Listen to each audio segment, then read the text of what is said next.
Oi gente, voltei. No vídeo passado a gente falou um pouco sobre catatimia, né? Que é aquela questão das dificuldades que a gente tem às vezes de conversar com algumas pessoas e elas não conseguirem compreender o nosso ponto de vista porque estão afeitas aos ideais dela e aquilo dificulta um pouco a capacidade de raciocínio, de enxergar algumas lógicas. E isso nós chamamos de catatimia, que é o colorido afetivo que as coisas têm e que de um modo ou de outro alteram as nossas funções psíquicas intelectivas e perceptivas também.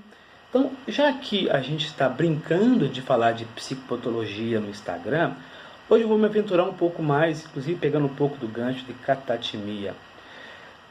Algum de vocês já viajando por aí ficou olhando para as nuvens, vendo coisas, de repente começa a enxergar figuras nas nuvens, figuras de animais, figuras de rosto, ou quando você vai na fazenda e olha para aquelas toras de madeira e enxerga pedaços de rosto ou no azulejo, ou mais ainda, quando você tem um amigo que de um modo ou de outro ele começa a enxergar padrão em tudo nas coisas. Tudo que acontece de modo repetido é porque parece ter um motivo para que o próximo evento siga esse determinado padrão.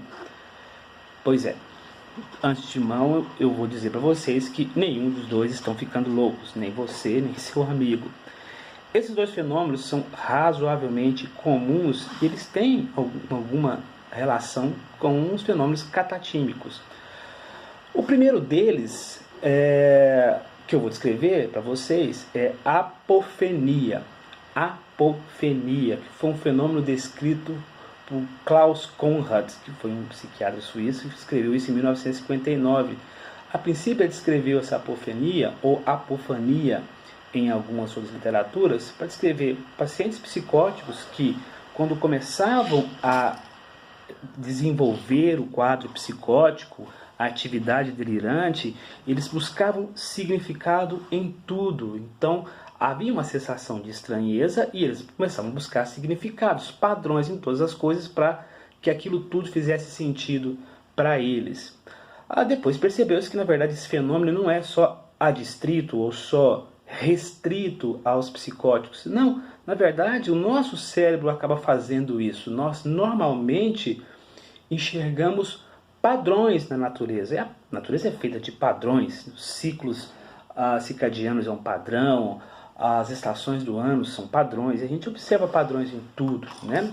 O grande problema é quando a gente começa a levar a vida apenas por padrões e começar a ter só a visualização de padrões existentes, né? Então, por exemplo,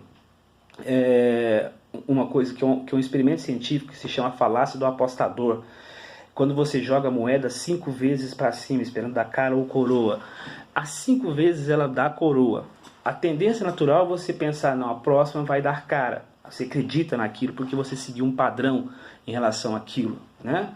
E na verdade a chance é 50% de dar cara ou coroa de novo, de você se ver dentro de uma falácia, de acreditar que aquilo recebe um padrão, então você vai seguir esse padrão, que é um erro comum em estatística. Um exemplo mais catatímico, por exemplo, disso é algumas pessoas mais imaginativas, por exemplo, tendem a acreditar em padrões, às vezes, sensoriais. Então, por exemplo, a chance de você olhar uma luminosidade no céu e ver que é apenas uma estrela é enorme.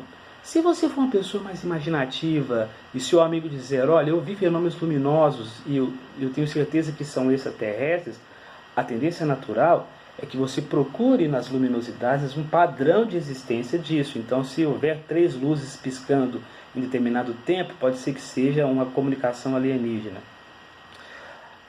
Claro, dito isso, parece estranho, né? Mas não necessariamente é patológico, né? As apofenias ou esses padrões, eles são muito encontrados, por exemplo, em manifestações artísticas. Tanto em música como em artes plásticas, eles buscam padrões de repetição para fazer arte. Isso não é necessariamente um problema. Agora, Marcelo, o que isso tem a ver com as figuras que a gente vê, né?